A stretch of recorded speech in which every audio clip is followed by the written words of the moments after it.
உன் வார்த்தைகள் கேட்கப்பட்டது என்று வேதவசனம் சொல்லுகிறது. வித்தியாசம் உண்டாகும்படி செய்வேன் என்று கர்த்தர் சொல்கிறார். நான் உன்னை வெறுத்து விடவில்லை என்று கர்த்தர் சொல்லுகிறார். இன்றைக்கு கர்த்தர் நமக்கு தருகிற ஒரு வார்த்தை வார்த்தை வார்த்தை அப்பொழுது அவனுக்கு கொடுக்கப்படும் கொடுக்கப்படும் கொடுக்கப்படும்.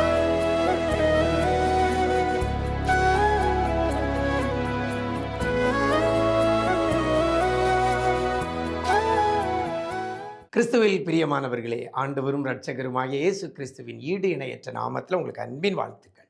நல்லா இருக்கிறீங்களா? எல்லாரும் ஆண்டவர் கிருபையில் நல்லா இருப்பீங்கன்னு கர்த்தருக்குள் நம்புகிறேன்.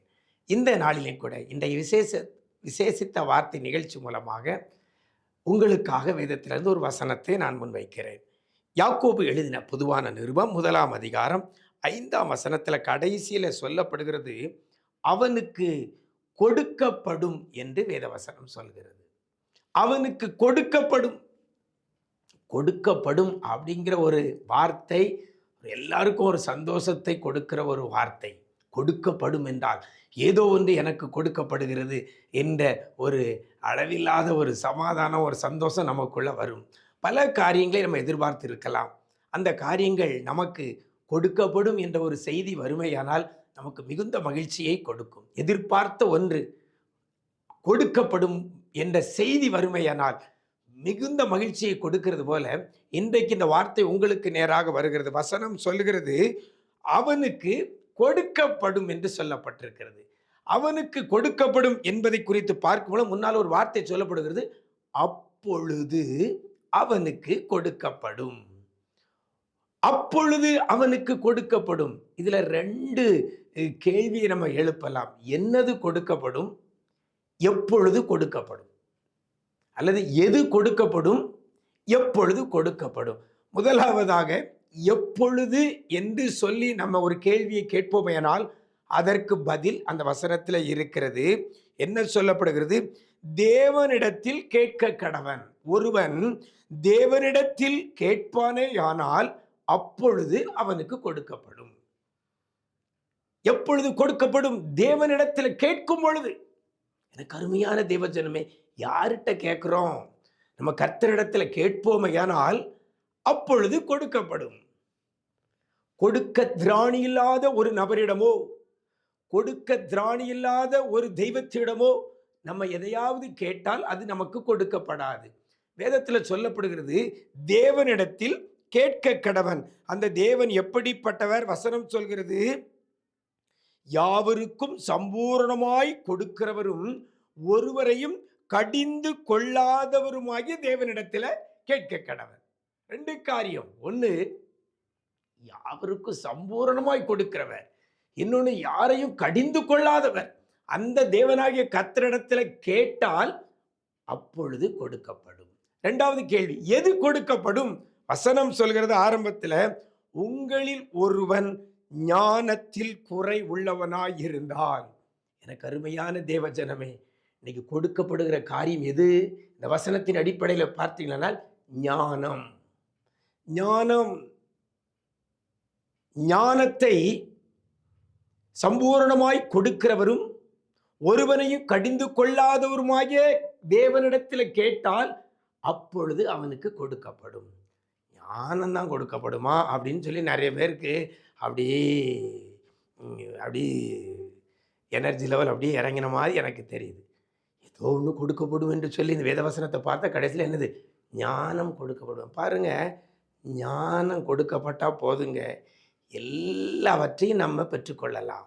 இன்னைக்கு ஞானம் இல்லாமல் நம்ம நடந்து நிறையவற்றை இழந்திருக்கிறோம். ஞானம் இல்லாமல் நடந்து அவமானத்தை நம்ம சந்தித்திருக்கிற பிள்ளைகள் ஏராளம். ஞானம் இல்லாமல் நடந்து கேவலமான நிலைக்கு போன பிள்ளைகள் ஏராளம். ஞானம் இல்லாமல் நடந்து வெட்கத்தை அடைந்த பிள்ளைகள் ஏராளம். பணத்தை இழந்துடுறோம், மரியாதை இழந்துடுறோம், ஞானம் இல்லாமல் நடக்கிறதுனால. அப்போ ஞானத்தை கர்த்தர் நமக்கு கொடுப்பாரையானால் நம்ம ஞானமாய் நடக்கும் பொழுது இப்படிப்பட்ட இழப்புகளுக்குள்ள, இப்படிப்பட்ட நெருக்கடிக்குள்ள நம்ம போகாம நம்ம பாதுகாக்கப்படுவோம். அதனால தான் ஞானம் அப்பொழுது அவனுக்கு கொடுக்கப்படும் என்று சொல்லப்பட்டிருக்குது. அப்போ ஞானத்தை எங்கேயுமே கேட்டு வாங்கி கொள்ள முடியாது. சம்பூரணமாய் கொடுக்கிறவர் நம்முடைய ஆண்டவர், ஒருவரையும் கடிந்து கொள்ளாதவர் நம்முடைய ஆண்டவர். அந்த தேவனிடத்துல இன்னைக்கு நீங்க ஞானத்தை கேட்டால் அது உங்களுக்கு கொடுக்கப்படும்.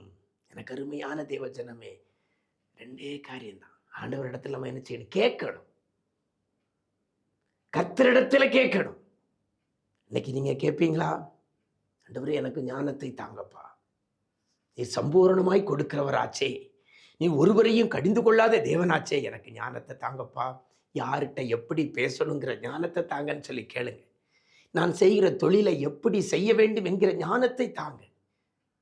நான் ஒவ்வொரு நாளும் கடந்து செல்ல வேண்டிய பாதையை எப்படி கடந்து செல்ல வேண்டும் என்கிற ஞானத்தை தாங்க. ஊழிய பாதையில நான் என்ன செய்ய வேண்டும் என்கிற ஞானத்தை தாங்க. நீங்க கையிட்டு செய்கிற எல்லாவற்றையும் கர்த்தருடைய ஞானத்தை கேட்டு அந்த ஞானத்தின்படி நீங்கள் செய்வீர்களேயானால் நீங்க செழித்திருப்பீர்கள், நீங்கள் வாழ்ந்திருப்பீர்கள், கூனி குறுகி போக மாட்டீர்கள். எனக்கு அருமையான தேவ ஜனமே, அவனுக்கு கொடுக்கப்படும். எது? ஞானம் கொடுக்கப்படும். எப்பொழுது கொடுக்கப்படும்? ஒருவரையும் கடிந்து கொள்ளாதவரும் சம்பூரணமாய் கொடுக்கிற கர்த்தரிடத்துல கேளுங்கள், உங்களுக்கு அது கொடுக்கப்படும். அந்த ஞானத்தை பெற்றுக்கிட்டு நீங்க அந்த ஞானத்தின்படி நீங்க நடப்பீர்களேயானால் பெரிய ஆசீர்வாதங்களை நீங்களும் நானும் பெற்றுக்கொள்ளலாம். அப்படிப்பட்ட கிருபையை கர்த்தர் தருவாராக. நாம் ஜெபிக்கலாமா? நேசிக்கிற நல்ல பிதாவே, ஆசீர்வதிக்கப்பட்ட நல்ல நாளிலேயும் கூட அப்பொழுது அவனுக்கு கொடுக்கப்படும் என்ற வேத வசனத்தின்படி ஆண்டவரே உம்மிடத்துல கேட்கும் பொழுது அந்த ஞானத்தை கொடுக்கிற கர்த்தராய் நீங்க இருக்கிறீங்கப்பா. ஞானம் இல்லாமல் நடந்து சீர்கட்டு போய், ஞானம் இல்லாமல் நடந்து பலவற்றை இழந்து போய், ஞானம் இல்லாமல் நடந்து வெட்கி கூனி குறுகி அவமானத்தோடு கூட இருக்கிற பிள்ளைகளை எல்லாம் உடைய கரத்தில் கொடுக்கிறோம். இன்றைக்கு ஆண்டவரே சம்பூர்ணமாய் கொடுக்கிற உம்மிடத்துல கேட்டு அந்த ஞானத்தை பெற்றுக்கொண்டு வாழ்க்கையில எல்லாவற்றையும் ஆண்டவரே நிறைவேற்றி முடிக்க சாதிக்க என் ஆண்டவர் கிருபை செய்வீராக. என் தேவன் செய்யுங்கப்பா. ஆண்டவரே ஞானம் தாங்கன்னு சொல்லி கேட்கிற பிள்ளைகள், தொழிலில் செய்ய ஞானம், படிக்கிறதற்கு ஞானம், வேலை பார்க்கறதற்கு ஞானம், ஊழியம் செய்வதற்கு ஞானம், ஆண்டவரே மற்றவரிடத்துல பேசுவதற்கு எனக்கு ஞானம் சொல்லி எந்தெந்த ஞானத்தை எல்லாம் பிள்ளைகள் கேட்கிறார்களோ அந்த ஞானம் எல்லாம் பிள்ளைகளுக்கு என் ஆண்டவர் இன்னைக்கு நீர் கொடுக்கிறதற்காக நன்றி செலுத்துகிறோம். கிருபைகள் பெருகட்டும். பரலோகத்தில் இருக்கக்கூடிய உம்முடைய பெரிதான ஞானத்தை பிள்ளைகளுக்கு கொடுத்து பிள்ளைகளை ஆசீர்வதிப்பீராக. நன்மை கிருபை தொடரட்டும். இந்த நாள் முழுவதும் உடைய பிரசனத்தில் மூடிக்கொள்ளுங்க. பிள்ளைகள் எங்க போனால் வந்தாலும் உடைய கிருபை பிள்ளைகளை தாங்கி வழி நடத்தட்டும் ஐயா.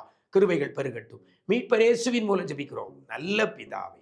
ஆமென், ஆமென். பிரியமானவர்களே, கர்த்தரிடத்துல ஞானத்தை கேளுங்க, அவர் உங்களுக்கு ஞானத்தை தருவார். அந்த ஞானத்தின்படி உங்களுடைய காரியங்களை நடப்பியுங்கள். கர்த்தர் ஜெயமான பாதையில் உங்களை நடத்துவார். God bless you.